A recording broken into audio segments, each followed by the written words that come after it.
حضور سیدنا غوث اعظم کے صاحبزادے حضرت شیخ سید عبد الرحمن فرماتے ہیں کہ والد بزرگوار اپنے وعظ کے دوران الحمدللہ رب العالمین کہہ کر خاموش ہو جاتے اور دوبارہ کہہ کر سکوت فرماتے تھے، اور تیسری مرتبہ کہنے کے بعد کچھ دیر توقف فرماتے، اور آپ کی محفل میں تمام اولیاء حاضر و ناظر اور خاموش ہو جایا کرتے تھے۔ پھر آپ کی محفل میں اولیاء ملائکہ ایک کثیر تعداد میں آ جاتے جو محفل کے بعد نظر نہیں آیا کرتے تھے۔ آپ اپنے خطاب کو یوں شروع فرماتے: تمام تعریفیں اللہ کے لیے ہیں، اس کی مخلوق کی تعداد اس کے عرش کے وزن کے مطابق، اور بے حد تعریفیں جس سے اس کی ذات راضی ہو جائے، اس کے کلمات کی روشنی کے مطابق، اس کے علم کے مطابق، اس کی مرضی اور منشا کے مطابق، اور اس کی مخلوق کے مطابق جسے اس نے پیدا کیا، وہی عالم الغیب ہے، رحمان و رحیم ہے۔ میں گواہی دیتا ہوں اس کے سوا کوئی عبادت کے لائق ہی نہیں ہے، اور تمام کائنات اس کی تخلیق ہیں، تمام تعریفیں اسی کے لیے ہیں۔ وہ زندہ ہے، ہمیشہ زندہ رہے گا، اسے موت نہیں آتی بلکہ وہ مارتا ہے، تمام بھلائیاں اسی کے لیے ہیں، اور واحد ہے، یکتا ہے، کوئی شریک نہیں ہے، کوئی وزیر نہیں ہے۔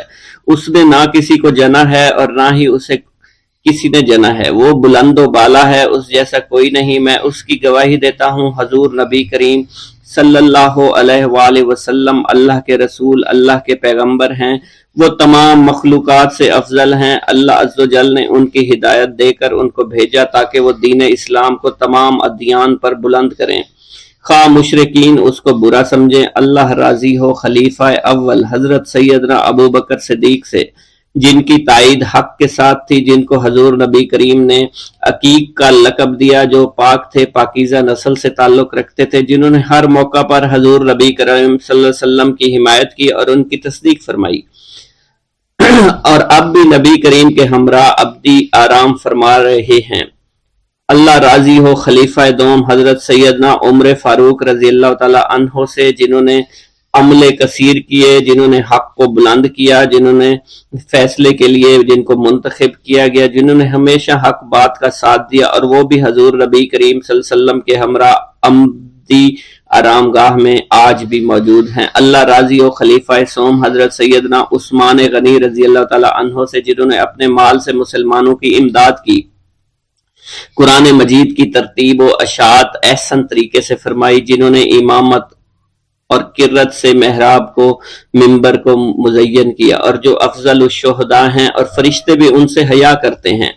اللہ راضی ہو خلیفہ چہارم حضرت سیدنا علی المرتضیٰ سے، جو شجاعت و جواں مردی میں بے مثل ہیں، حضور نبی کریم صلی اللہ علیہ وسلم کے چچا زاد بھائی اور داماد ہیں۔ آپ دین اسلام کے امام و عالم ہیں، اور جن کے لیے حضور نبی کریم صلی اللہ علیہ وسلم نے فرمایا کہ میں تم پر فدا ہو جاؤں۔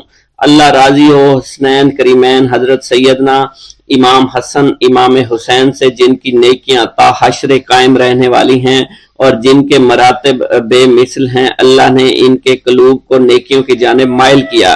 اے اللہ، تو ہمارے رازوں اور دلی کیفیات سے واقف ہے، ہمیں ہر عمل کرنے اور برائی سے بچنے کی توفیق عطا فرما، اور ہمیں گناہوں کی لذت سے بچا، ہمیں اپنے ما سوا سے محفوظ رکھ، اور اپنی مشغولیت عطا فرما۔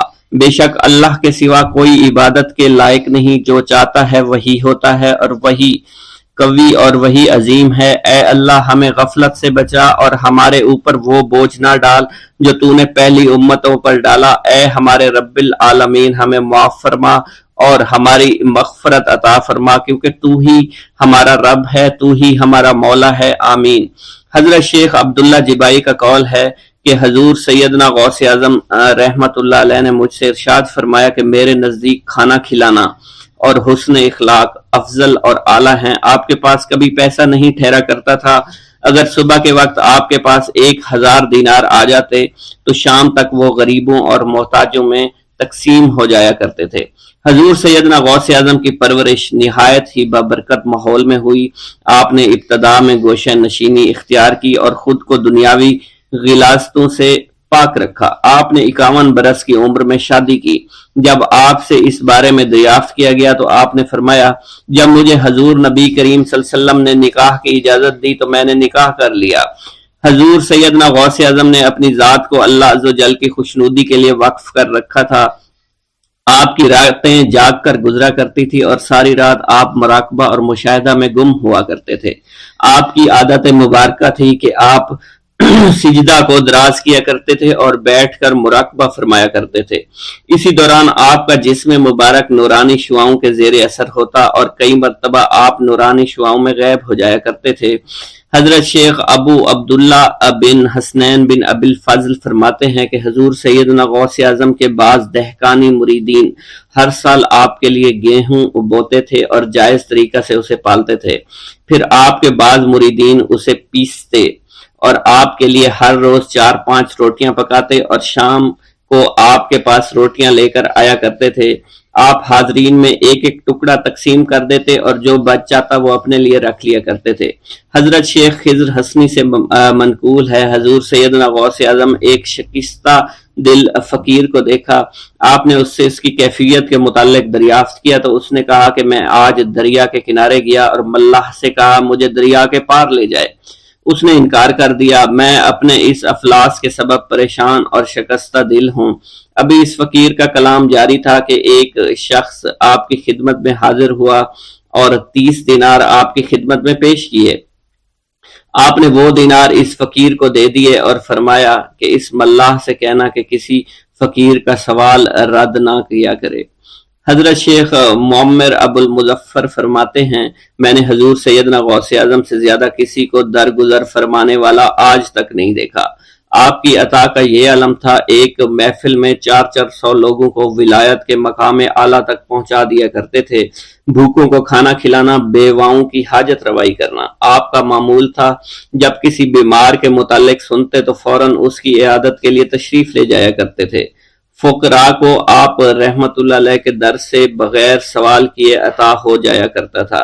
حضور سیدنا غوث اعظم نے فرمایا کہ مخلوق سے کنارہ کشی سے پہلے علم حاصل کرو، کیونکہ جو شخص علم کے بغیر عبادت کرتا ہے وہ اصلاح سے زیادہ فساد میں مبتلا ہو جاتا ہے۔ تمہیں چاہیے کہ شمع شریعت اپنے ہمراہ لے کر علم کی روشنی میں علم عمل کرو، پھر اللہ تعالیٰ تمہیں علم لدنی کا وارث بنا دے گا جس سے تم ناواقف ہو۔ تمہیں چاہیے کہ تمام اسباب و ذرائع سے تعلق منقطع کر کے رشتہ داروں اور احباب سے جدائی اختیار کرو تاکہ تم اپنے زہد کی وجہ سے اپنی قوت باطنی اور اپنے حسن ادب کا مشاہدہ کر سکو۔ خدا کے علاوہ تمام عالم و اسباب سے اس خوف سے منقطع ہو جاؤ تاکہ تمہاری شمع معرفت نہ بجھ جائے، اور جب تم 40 دن اپنے رب کے لیے مخصوص کر دو گے تو تمہارے قلب سے حکمت کے چشمے جاری ہو جائیں گے اور تم معرفت الہی کی تپش کا مشاہدہ کرنے لگے گے جس کو حضرت موسیٰ علیہ السلام نے اپنے شجر قلب پر محسوس کیا تھا۔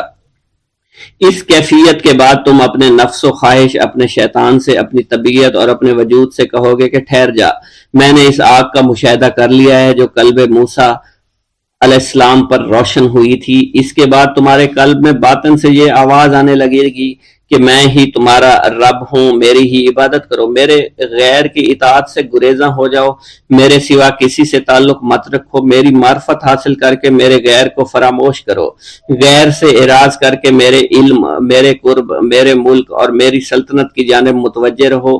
جب تمہیں بقا الہی حاصل ہو جائے تو تمہاری زبان پر اندہ جاری ہو جائے گا اور تمام حجابات رفع ہو کر قلب سے کدورت زائل ہو جائے گی اور نفس کو مکمل سکون حاصل ہو جائے گا۔ پھر جب اس کے الطاف غالب ہو جائیں گے تو تمہیں خطاب کیا جائے گا، اے قلب، فرعون نفس کی طرف توجہ کر اور اس کو راہ ہدایت پر چلاتا ہوا میری جانب آ لے اور اس سے کہہ دے کہ میرا ہی اتباع کریں، پھر انہیں رشد کے راستے پر ہدایت کر کے اس سے تعلق قائم کر اور اس کے بعد پھر قطع تعلق کر کے دوبارہ استوار کر لے اور اسی طرح سے کرتا رہے۔ حضرت شیخ معمر سے منقول ہے، فرماتے ہیں ایک مرتبہ میں حضور سیدنا غوث اعظم شیخ عبد القادر جیلانی رحمۃ اللہ علیہ کی خدمت میں حاضر تھا۔ آپ بیٹھے کچھ لکھ رہے تھے، اسی دوران چھت سے 3 مرتبہ مٹی گری، چوتھی مرتبہ ایسا ہوا آپ نے جلال میں آ کر اس جگہ دیکھا جہاں سے مٹی گر رہی تھی۔ اسی دوران ایک چوہا اس جگہ سے نیچے گرا اور مر گیا۔ یہ چوہا ہی وہاں سے مٹی کھود رہا تھا۔ حضرت شیخ عمر بن مسعود بزاز فرماتے ہیں حضور سیدنا غوث اعظم وضو فرما رہے تھے، اسی دوران ایک چڑیا نے آپ کی قمیض پر بیٹ کر دی۔ آپ نے جلالی نظروں سے چڑیا کو دیکھا، وہ چڑیا اسی وقت نیچے گری مر گئی۔ آپ نے وضو سے فارغ ہونے کے بعد قمیض کے اس حصے کو دھویا اور پھر اپنی قمیض مبارک اتار کر مجھے دی اور فرمایا اس کو فروخت کر کے اس کی رقم کو خیرات کر دو، یہ اس کا بدلہ ہے۔ حضور سیدنا غوث اعظم کے زمانہ میں بہت ہی گناہگار شخص تھا، اس کے دل میں آپ سے بے پناہ محبت تھی۔ جب اس کے مرنے کے بعد دفن کیا گیا تو قبر میں منکر نکیر نے سوالات کیے تو اس نے سوال کے جواب میں عبد القادر جواب دیا۔ منکر نکیر نے اللہ کی بارگاہ میں اس کے جواب کو پیش کیا، حکم ہوا اگرچہ یہ بندہ فاسقوں میں سے ہے لیکن یہ میرے محبوب سید عبد القادر جو کہ صادقین میں سے ہیں ان سے محبت رکھتا ہے۔ بغداد کے محلہ باب العز کے قبرستان میں سے ایک قبر سے مردہ کے چیخنے کی آواز آنے لگی۔ لوگوں نے حضور سیدنا غوث اعظم کی خدمت میں عرض ہو کر عرض کیا، آپ نے دریافت کیا کیا صاحب قبر نے مجھ سے خرقہ پہنا؟ لوگوں نے عرض کیا ہمیں اس کا علم نہیں۔ آپ نے دریافت کیا کیا یہ میری محفل میں کبھی شریک ہوا؟ ہمیں اس کا علم نہیں۔ آپ نے پھر دریافت کیا کیا کبھی میرے پیچھے نماز پڑھی؟ نہیں معلوم۔ آپ نے مراقبہ فرمایا اور آپ کے چہرہ مبارک پر جلالیت کے آثار نمودار ہو گئے۔ بعد ازاں آپ نے چہرہ مبارک پر وقار ظاہر ہوا اور آپ نے فرمایا کہ اس شخص نے میری زیارت کی، مجھ سے حسن ظن رکھا، اسی وجہ سے اللہ نے اس پر رحم فرما دیا ہے، چنانچہ اس کے بعد کبھی قبر سے آواز نہیں آئی۔ منقول ہے حضرت شیخ ابو الحسن علی بن وہب ازجی بیمار ہو گئے، حضور سیدنا غوث اعظم عیادت کے لیے تشریف لائے تو آپ نے وہاں ایک قمری اور ایک کبوتری کو دیکھا۔ حضرت شیخ ابو الحسن نے آپ سے عرض کی کہ یہ کبوتری 6 ماہ سے انڈے نہیں دے رہی اور قمری 9 مہینے سے بول نہیں رہی۔ آپ نے کبوتری سے فرمایا تو اپنے مالک کو فائدہ پہنچا اور قمری سے فرمایا تو اپنے خالق کی تسبیح کر۔ چنانچہ قمری نے اسی وقت کوکو کرنا شروع کر دیا، یہاں تک کہ بغداد کے لوگ اس کی آواز سننے کے لیے جوق در جوق جمع ہونا شروع ہو گئے اور کبوتری نے بھی انڈے دے دیے اور ان سے بچے نکلے۔ ایک گاؤں کے بارے میں کہا جاتا تھا کہ جہاں قدرت کی بے پناہ نعمتیں تھیں، اللہ پاک نے وہاں کے لوگوں کو مالا مال کیا ہوا تھا۔ ایسی نعمتیں کہ جن نعمتوں کو دیکھ کر انسان اکثر مغرور ہو جایا کرتے ہیں، مگر وہاں پر کچھ مسلمان تھے اور سب سے بڑی اور بری بات یہ تھی کہ وہاں کے تمام لوگ کافر تھے۔ وہ کفار اپنی دولت پر بہت فخر کیا کرتے تھے کیونکہ ان میں ہر ایک انسان بہت دولت مند تھا، ہر ایک کے پاس بے بہا پیسے تھے، کسی کو پیسوں کی کمی نہیں تھی۔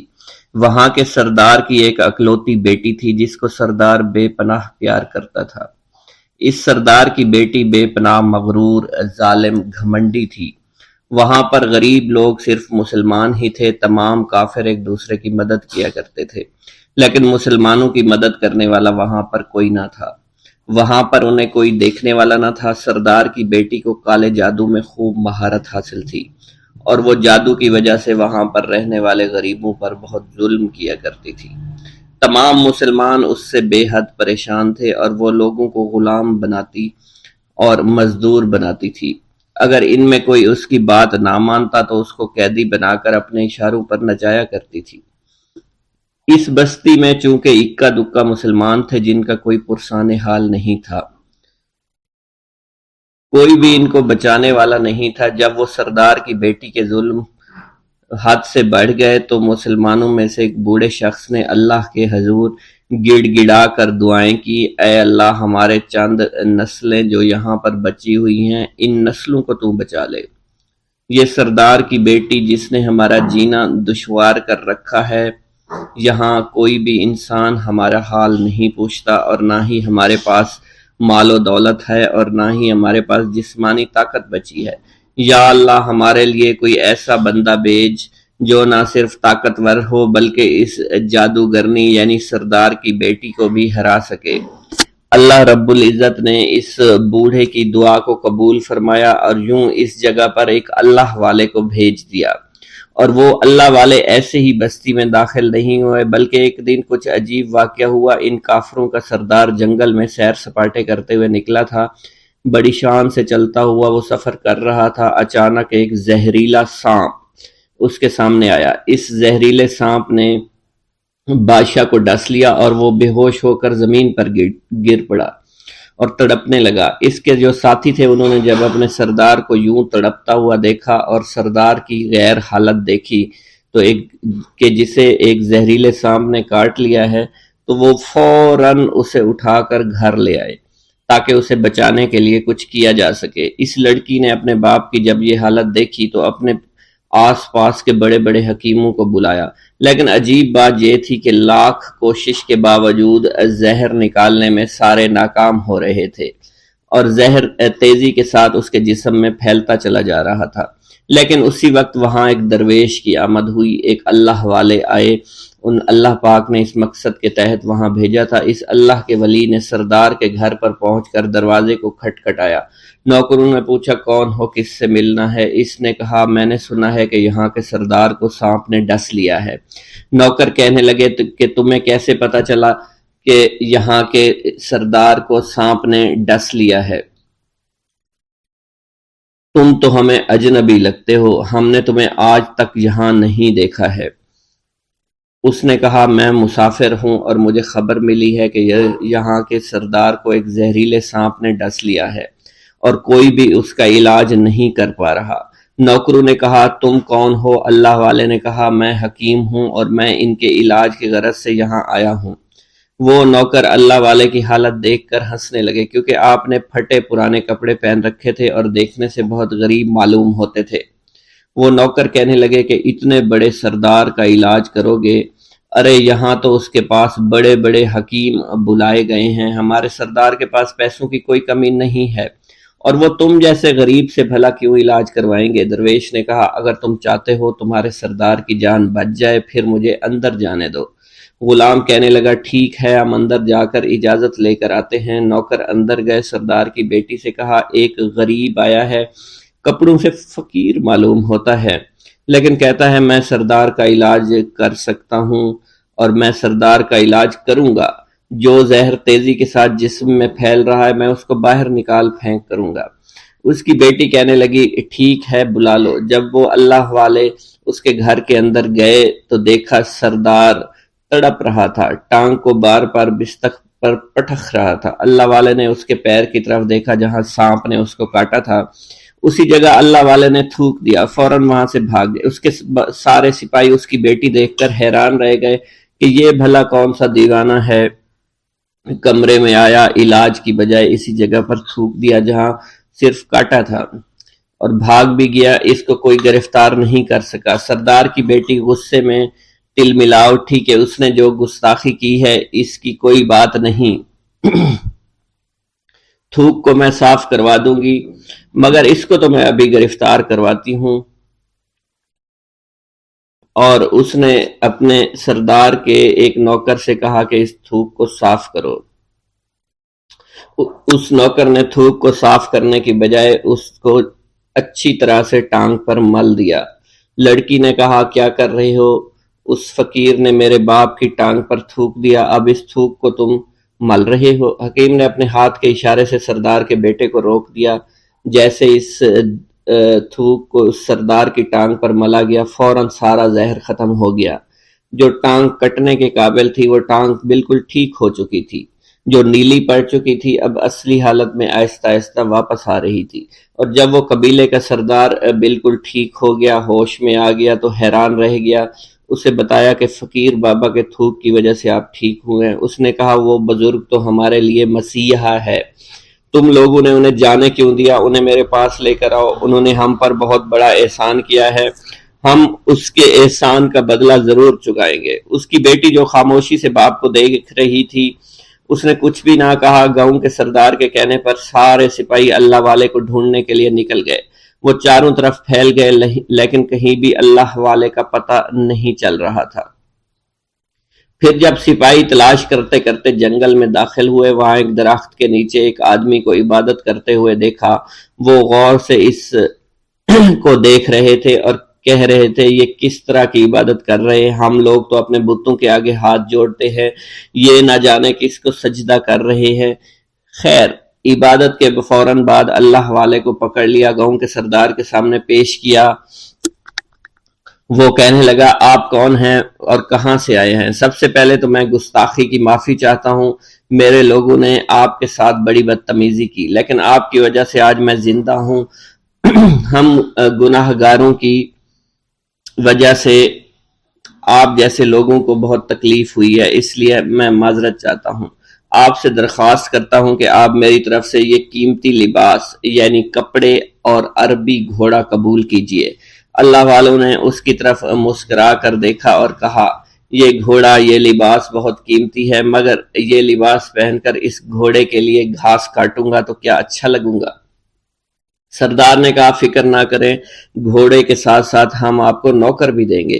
اللہ والے نے کہا کہ اتنی مال و دولت اور نوکروں کے ساتھ میں اکیلا رہوں گا؟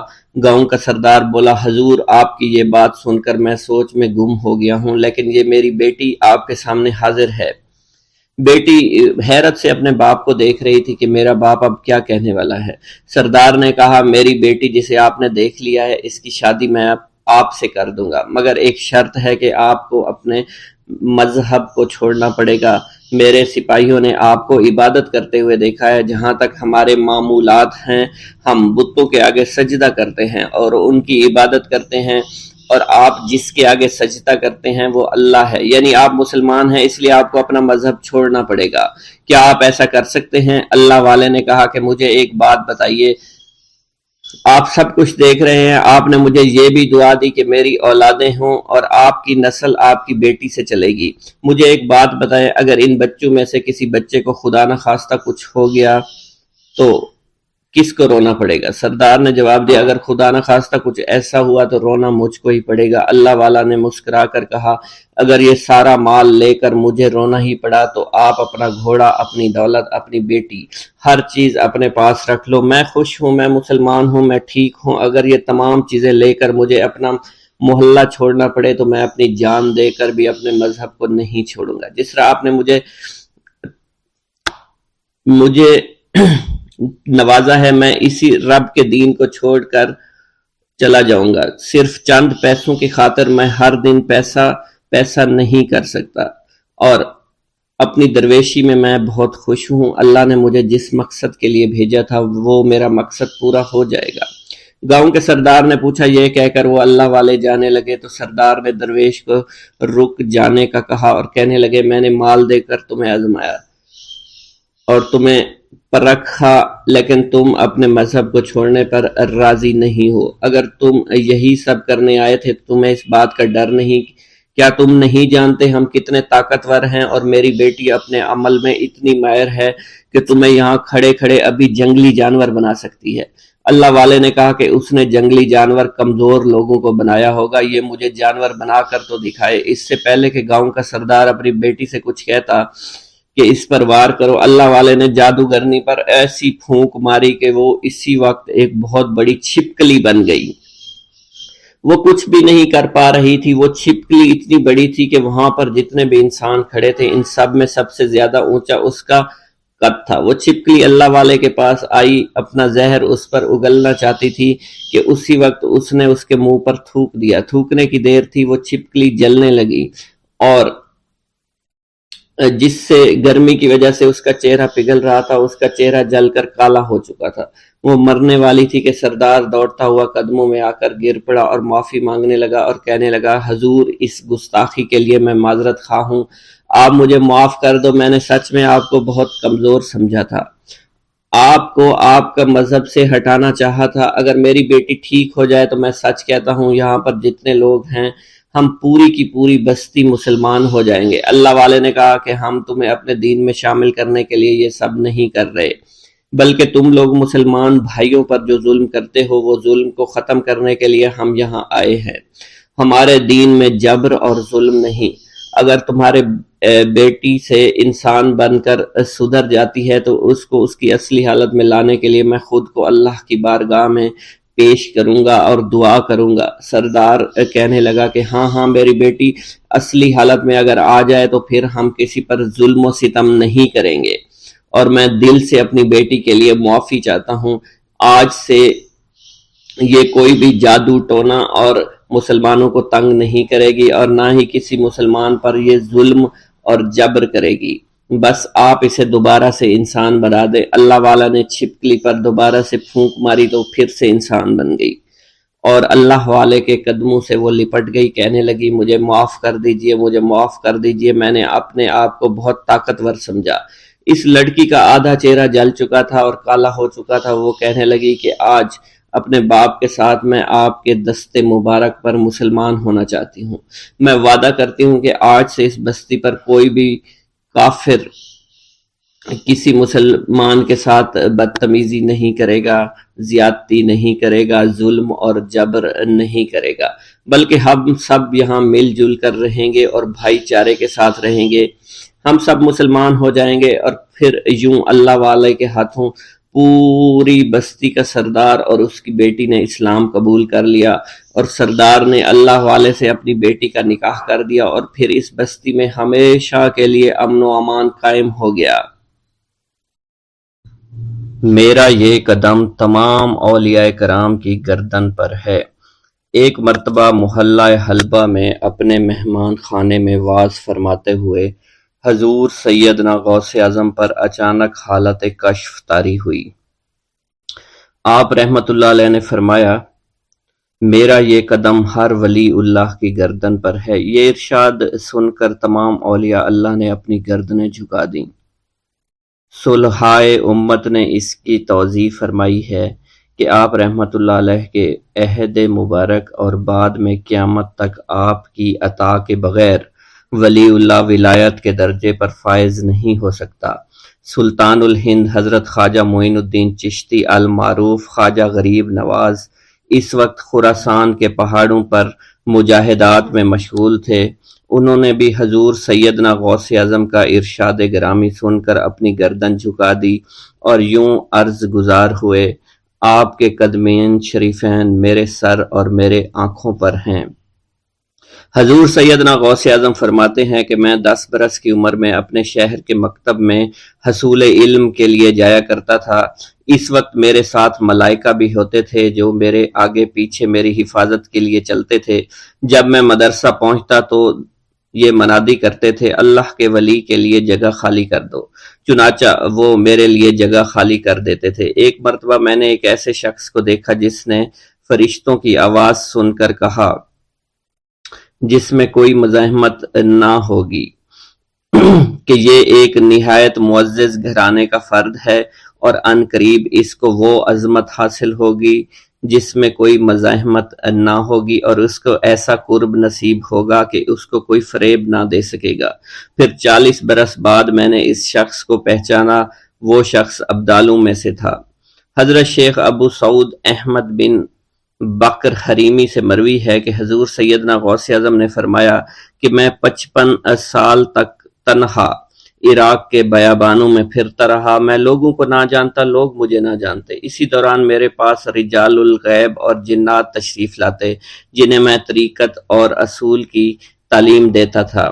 ابتدا میں جب میں عراق میں داخل ہوا تو حضرت خضر میرے ہم سفر بنے اور بعد میں اس وقت ان کو پہچانتا نہ تھا اور اس کے ساتھ میرا معاہدہ ہوا کہ میں ان کے کسی حکم کی خلاف ورزی نہیں کروں گا۔ ایک مرتبہ انہوں نے مجھے ایک جگہ بیٹھنے کا حکم دیا اور میں اس جگہ 3 سال تک بیٹھا رہا۔ سال میں ایک مرتبہ حضرت خضر میرے پاس تشریف لاتے، فرماتے کہ یہی تیرا مقام ہے جہاں تجھے پہنچایا گیا ہے۔ اس عرصہ کے دوران تمام نفسانی خواہشات مجھ پر انسانی شکل میں وارد ہوئیں، لیکن اللہ عز و جل نے مجھے ہر موقع پر استقامت عطا فرمائی اور مجھے ان خرافات سے بچائے رکھا۔ ابتدا میں میرا نفس مجاہدہ کا کوئی طریقہ اختیار کرتا تو میں اس پر قائم ہو جاتا اور کسی چیز کو قبول نہ کرتا تھا۔ ایک طویل مدت تک اپنا گلا گھونٹتے ہوئے میں مدائن کے جنگلوں میں مجاہدات میں مشغول رہا۔ حضور سیدنا غوث اعظم فرماتے ہیں کہ میں نے اپنے نفس کو مختلف مجاہدوں، مختلف ریاضتوں اور مختلف مشقتوں میں ڈالے رکھا۔ 1 سال تک میں گری ہوئی چیزیں اٹھا کر کھاتا رہا، دوسرے سال پانی پر گزارا کیا اور تیسرے سال نہ میں نے کچھ کھایا، نہ پیا اور نہ ہی سویا۔ ایک مرتبہ شدید سردی کی وجہ سے میں ایوان کسریٰ کے کھنڈرات میں سویا تو رات بھر میں 40 مرتبہ طبیعت خراب ہوئی۔ حضور سیدنا غوث اعظم فرماتے ہیں ہر سال ایک بزرگ آتے اور وہ مجھے جبہ دے کر چلے جاتے۔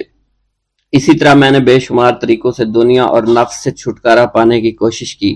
لوگ مجھے دیوانہ سمجھتے تھے۔ میں برہنہ جسم جنگلوں میں چلا جاتا اور کانٹوں پر لوٹتا شور مچاتا تھا۔ میرا تمام بدن سے خون جاری ہو جایا کرتا تھا اور لوگ مجھے اٹھا کر شفا خانے لے جایا کرتے، جہاں میری حالت مزید بگڑ جاتی۔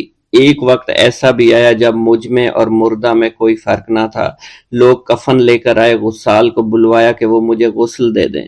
ابھی انہوں نے مجھے غسل دینے کے لیے تختہ پر ڈالا ہی تھا کہ میری حالت درست ہو گئی۔ میں اٹھ کھڑا ہوا۔ طریقت کی ان پرخطر راہوں میں نہ تو میں کبھی خوف زدہ ہوا اور نہ کبھی میرا نفس مجھ پر غلبہ پا سکا اور نہ ہی دنیا کی آرائش مجھے حیران کر سکی۔ حضور سیدنا غوث اعظم فرماتے ہیں شیطان نے میرے گرد بے شمار جال بچھائے۔ جب میں نے اس سے کہا کہ یہ کیا ہے تو اس نے کہا یہ دنیاوی چیزیں ہیں اور میں ان جالوں سے تم جیسوں کو شکار کرتا ہوں۔ میں نے 1 سال تک شیطان کا مقابلہ کیا، اس کے بچھائے ہوئے تمام جالوں کو ختم کر دیا۔ اس کے بعد میرے سینے کو کھول دیا گیا اور مجھ پر بے شمار خلائق ظاہر ہوئے۔ حضور سیدنا غوث اعظم فرماتے ہیں میں نے دریافت کیا کہ یہ علائق کیسے ہیں؟ جواب ملا کہ یہ خلق کے اسباب ہیں جو تم سے ملے ہوئے ہیں۔ میں سال بھر ان کی جانب متوجہ رہا، یہاں تک کہ وہ مجھ سے جدا ہو گئے۔ جب مجھ پر میرا باطن ظاہر کیا گیا تو میں نے اپنے قلب کو بہت سے علائق سے ملوث پایا۔ میں نے دریافت کیا کہ یہ علائق کیا ہیں؟ جواب ملا یہ تمہارے ارادے، تمہارے اختیارات ہیں۔ چنانچہ 1 سال تک ان کی جانب متوجہ رہا کہ وہ مجھ سے دور ہو گئے۔ میرا قلب ان تمام غلاظتوں سے نجات پا گیا۔ پھر مجھ پر میرے نفس کو ظاہر کیا گیا۔ میں نے اس کا مشاہدہ کیا، مجھے معلوم ہوا اس کے ساتھ کچھ امراض اور بھی ہیں اور نفس کی خواہشات زندہ ہیں۔ نفس کا شیطان سرکش ہے۔ چنانچہ میں نے سال بھر پھر توجہ دلائی اور میرے نفس کے تمام امراض سرے سے ہی ختم ہو گئے اور اس کے شیطان نے کلمہ پڑھ لیا اور پھر میرے تمام امور اللہ کے لیے ہو گئے اور میں اپنی ہستی سے باہر نکل آیا۔ حضور سیدنا غوث اعظم فرماتے ہیں پھر میں توکل کے دروازے پر آیا تاکہ میرا مقصد پورا ہو، لیکن جب میں نے توکل کے دروازے پر پہنچا تو بے شمار لوگ موجود تھے۔ میں اس ہجوم کو چیرتا ہوا آگے بڑھا اور شکر کے دروازے پر پہنچ گیا۔ یہاں پر بھی لوگوں کا جمع غفیر موجود تھا، اسے بھی چیرتا ہوا آگے بڑھا اور مشاہدہ کے دروازے پر پہنچ گیا اور یہاں پر موجود ہجوم کو چیرتا ہوا اندر داخل ہوا، حتیٰ کہ سب سے آخر میں مجھے فقر کے دروازے پر لایا گیا۔ فقر کا دروازہ خالی تھا۔ جب اس دروازہ میں داخل ہوا تو دیکھا جن جن چیزوں کو میں نے ترک کیا تھا وہ سب یہاں موجود تھیں۔ یہاں مجھے ایک بہت بڑے روحانی خزانے کی فتوحات سے نوازا گیا اور میرے لیے تمام دنیا کے خزانے کھول دیے گئے۔ مجھے روحانی عزت، دائمی فنا اور خالص آزادی عطا فرمائی گئی۔ میری تمام چیزیں جو میری ہستی اور میری صفات سب معدوم ہو گئیں اور میری ہستی کی جگہ کسی اور نے لے لی۔ حضرت شیخ ابو سعید مخزومی نے حضور سیدنا غوث اعظم کو خرقہ خلافت سے نوازا اور فرمایا اے عبد القادر، یہ وہ خرقہ ہے جو حضور نبی کریم صلی اللہ علیہ وسلم نے حضرت سیدنا علی المرتضیٰ کو عطا فرمایا، اور حضرت سیدنا علی المرتضیٰ نے یہ خرقہ حضرت خواجہ حسن بصری کو عطا فرمایا تھا، جس سے ہوتا ہوا یہ خرقہ مجھ تک پہنچا اور یہ تمہاری امانت تھی جو میں نے تم تک آج پہنچا دی ہے۔ حضور سیدنا غوث اعظم نے جب خرقہ مبارک کو زیب تن کیا تو آپ پر بے شمار انوار و تجلیات کی بارش ہونا شروع ہو گئی۔ حضور سیدنا غوث اعظم نے حضرت شیخ ابو سعید مخزومی کے مدرسہ میں تدریسی فرائض سر انجام دینا شروع کر دیے۔ آپ کے لیے فی الحال تدریسی مصروفیات کے علاوہ کوئی کام نہ تھا۔ آپ کی شبانہ روز کی محنت سے آپ کے نام کا شعرہ کچھ ہی دنوں میں سارے بغداد میں پھیل گیا۔ طلبہ دور دراز کے علاقوں سے علم کے حصول کے لیے آنے لگے۔ طلبہ کی تعداد جب مزید بڑھنا شروع ہو گئی تو ارد گرد کے کئی مکانات کو خرید کر مدرسہ میں داخل کر لیا گیا۔ کتب سیر میں منقول ہے کہ 528 ہجری میں آپ مدرسہ نظامیہ کی وسیع عمارت تعمیر فرما چکے تھے۔ اس مدرسہ کی تعمیر میں آپ نے بحیثیت مزدور بھی حصہ لیا تھا۔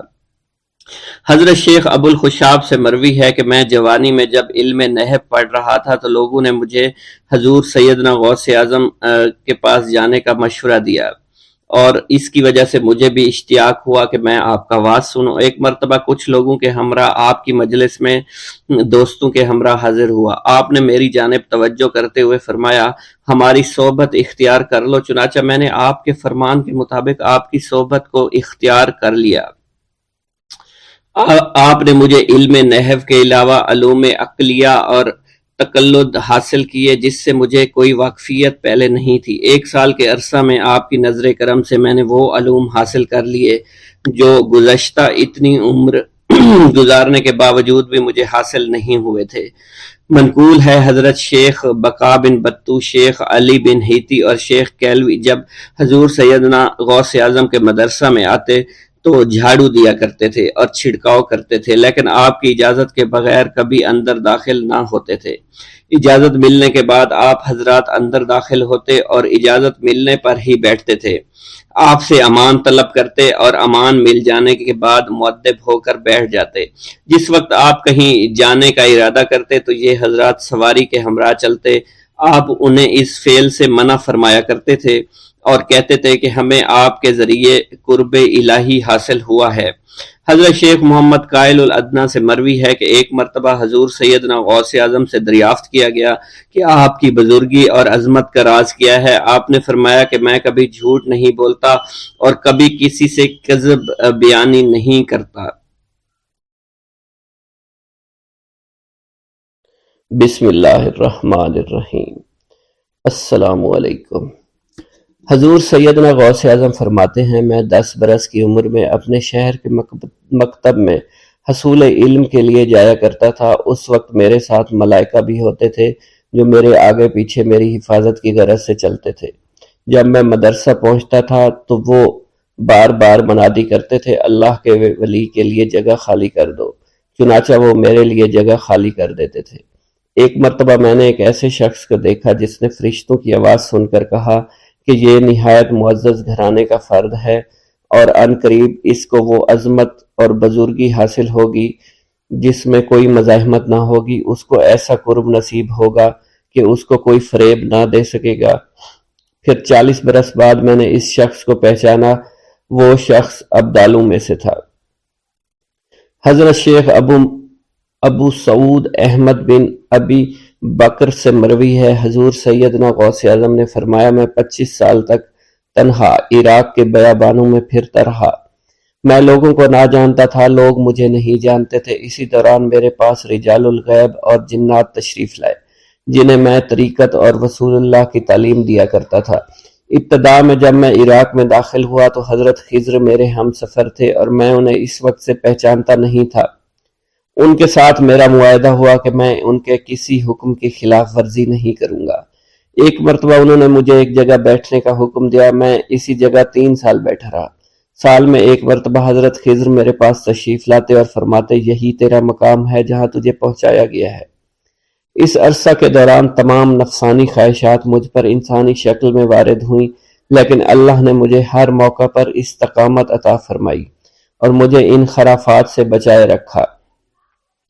ابتدا میں میرا نفس مجاہدہ کا کوئی طریقہ اختیار کرتا تو میں اس پر قائم ہو جایا کرتا تھا اور کسی چیز کو قبول نہیں کرتا تھا۔ ایک طویل مدت تک اپنا گلا گھونٹتے ہوئے میں نے مدائن کے جنگلوں میں مجاہدات میں مشغول رہا۔ حضور سیدنا غوث اعظم فرماتے ہیں میں نے اپنے نفس کو مختلف مجاہدوں اور ریاستوں اور مشقتوں میں ڈالے رکھا۔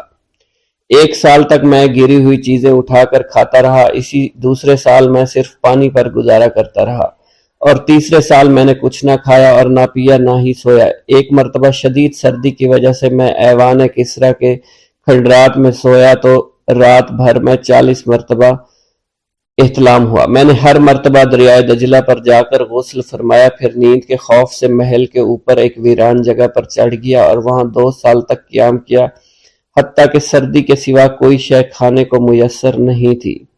حضور سیدنا غوث اعظم فرماتے ہیں ہر سال ایک بزرگ آتے اور وہ مجھے اونی جبہ دے کر چلے جاتے۔ اسی طرح میں نے بے شمار طریقوں سے دنیا اور نفس سے چھٹکارا حاصل کرنے کی کوشش کی۔ لوگ مجھے دیوانہ سمجھتے تھے، میں برہنہ جسم جنگلوں میں چلا جاتا، کانٹوں پر لوٹا شور مچایا کرتا، میرے تمام بدن سے خون جاری ہو جایا کرتا۔ لوگ مجھے اٹھا کر شفا خانے لے جایا کرتے جہاں میری حالت مزید بگڑ جایا کرتی۔ ایک وقت ایسا آیا جب مجھ میں اور مردہ میں کوئی فرق نہ تھا۔ لوگ کفن لے آئے اور غسال کو بلوایا کہ وہ مجھے غسل دے۔ ابھی انہوں نے مجھے غسل دینے کے لیے ایک تختہ پر لٹایا، میری حالت درست ہو گئی، میں اٹھ کھڑا ہوا۔ طریقت کی ان پرخطر راہوں میں نہ تو میں کبھی خوف زدہ ہوا، نہ کبھی میرا نفس مجھ پر غالب پا سکا، اور نہ ہی دنیا کی آسائش مجھے حیران کر سکی۔ حضور سید غوث اعظم فرماتے ہیں، شیطان نے میرے گرد بے شمار جال بچھائے۔ جب میں نے ان سے کہا یہ کیا ہے، اس نے کہا یہ دنیاوی آلائشیں ہیں، اور میں ان جالوں میں سے تم لوگوں کا شکار کیا کرتا ہوں۔ میں نے 1 سال تک شیطان کا مقابلہ کیا، اس کے بچھائے ہوئے تمام جالوں کو ختم کیا۔ اس کے بعد میرے سینے کو کھول دیا گیا اور مجھ پر بے شمار خلائق ظاہر ہوئے۔ حضور سیدنا غوث اعظم فرماتے ہیں، میں نے دریافت کیا کہ یہ اللہ کیسے ہے؟ جواب ملا، یہ خلق کے اسباب ہیں جو تم سے ملے ہوئے ہیں۔ میں سال بھر ان کی جانب متوجہ رہا، یہاں تک کہ وہ مجھ سے جدا ہو گئے۔ جب مجھ پر باطن ظاہر ہوا تو میں اپنے قلب کو بہت سے علائق سے ملوث پایا۔ میں نے دریافت کیا یہ علائق کیا ہیں؟ جواب ملا، یہ تمہارے ارادے، تمہارے اختیارات ہیں۔ چنانچہ 1 سال تک ان کی جانب متوجہ رہا، یہاں تک کہ وہ سب علائق مجھ سے دور ہو گئے اور میرا قلب ان غلاظتوں سے نجات پا گیا۔ حضور سیدنا غوث اعظم فرماتے ہیں، پھر میں نے توکل کے دروازے پر آیا، میرا مقصد پورا ہو، لیکن جب میں توکل کے دروازے پر پہنچا بے شمار لوگ وہاں موجود تھے۔ میں ہجوم کو چیرتا بڑھا اور شکر کے دروازے پر پہنچ گیا، یہاں بھی لوگوں کا جمع غفیر موجود تھا، اسے بھی چیرتا آگے بڑھا اور مشاہدہ کے دروازے پر پہنچ گیا، یہاں پر موجود ہجوم کو بھی چیرتا ہوا اندر داخل ہوا، حتیٰ کہ سب سے آخر میں مجھے فقر کے دروازے پر لا دیا گیا۔ فقر کا دروازہ خالی تھا۔ جب میں اس دروازے میں داخل ہوا تو دیکھا جن جن چیزوں کو میں نے ترک کیا تھا وہ سب یہاں موجود تھی۔ یہاں مجھے ایک بہت بڑے روحانی خزانے کی فتوحات سے نوازا گیا، میرے لیے تمام دنیا کے خزانے کھول دیے گئے، مجھے روحانی عزت، دائمی غنا اور خالص آزادی عطا فرمائی گئی۔ میری تمام چیزیں جو میری ہستی اور میری صفات سب معدوم ہو گئی تھی، وہ میری ہستی کی جگہ کسی اور نے لے لی تھی۔ حضرت شیخ ابو سعید مخزومی نے حضور سیدنا غوث اعظم کو خرقہ خلافت سے نوازا اور فرمایا، اے عبد القادر، یہ وہ خرقہ ہے جو حضور نبی کریم صلی اللہ علیہ وسلم نے سیدنا علی المرتضیٰ کو عطا فرمایا۔ سیدنا علی المرتضیٰ نے یہ خرقہ خواجہ حسن بصری کو عطا فرمایا، جس سے ہوتا ہوا یہ مجھ تک پہنچا، اور یہ تمہاری امانت تھی جو میں نے تم تک پہنچا دی۔ حضور سیدنا غوث اعظم نے جب خرقہ مبارک کو زیب تن کیا تو آپ پر بے شمار انوار و تجلیات کی بارش ہونا شروع ہو گئی۔